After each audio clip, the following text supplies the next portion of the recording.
1800च्या 4% हे कंसात आहे चे 15% याचा दशमान सममूल्य अपूर्णांक कोणता?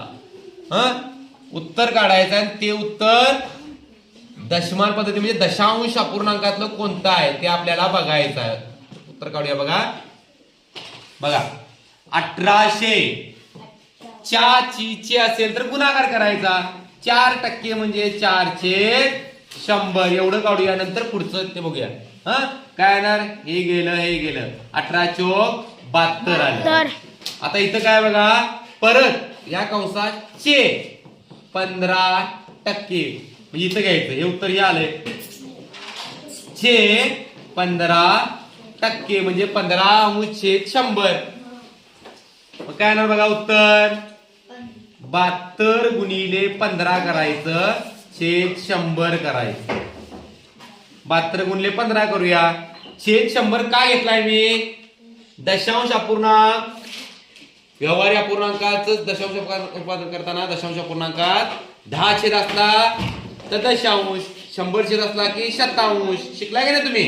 मग आपल्याला इथे शतांशात उत्तर मिळतंय. म्हणून 15 दुनी 30 7 आले 3 15 7 105 बरोबर आहे ना?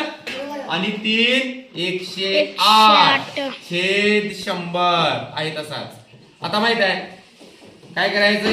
1080 अशी लिहून घ्यायची. 2 शून्य आहे मग दशांश चिन्ह काय करायचं? शून्याच्या पुढचं इकडे आणायचं. 2 स्थळ 1 आणि 2 इथे येणार ते. बरोबर आहे का? बघा रे 1080 शतांश म्हणजेच 10 पूर्णांक दशांश चिन्ह 8 08 नाही ते 8 आहे. म्हणजे काय ना 10 दशांश चिन्ह 8 आहे का? बघा कुठं एक दुकानदार 15 रुपयाला एक बॉल पेन आणि 10 रुपयाचे पाकिट 120 ला अनिशानं 22 बॉल पेन घेतली तर तिला ती केवढ्याला पडतील? तुम्ही जर डायरेक्ट 15 न गुणला 22 गुणले 15 उत्तर चुकणार आहे. व्यवहार समजून घ्यायला. दुकानदाराचं नाव का दिलंय? काय समज दिलंय? एक बॉल पेन घेतलंय त्यानं 15 रुपयाला. 10 बॉल पेनचे किती होतील? 150 रुपये.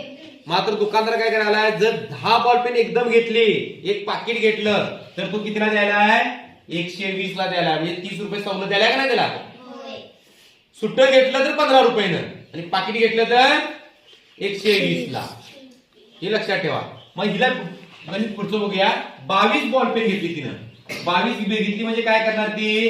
10चं एक पाकिट घेणार 10चं अनेक पाकिट घेणार. झाली किती? 20. आणि सुट्टी पेने किती घेणार? 2. बरोबर आहे? आता बघा आता गणिताकडे येऊया. एक पाकिट घेतलं तर किती रुपयाला मिळणार तिला? 120 ला. बरोबर आहे ना?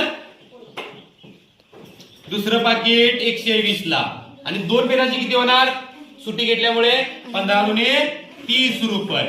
बेरीज करा त्याची किती झाली? 140 आणि 3 270 270 किती रुपये होणार? 2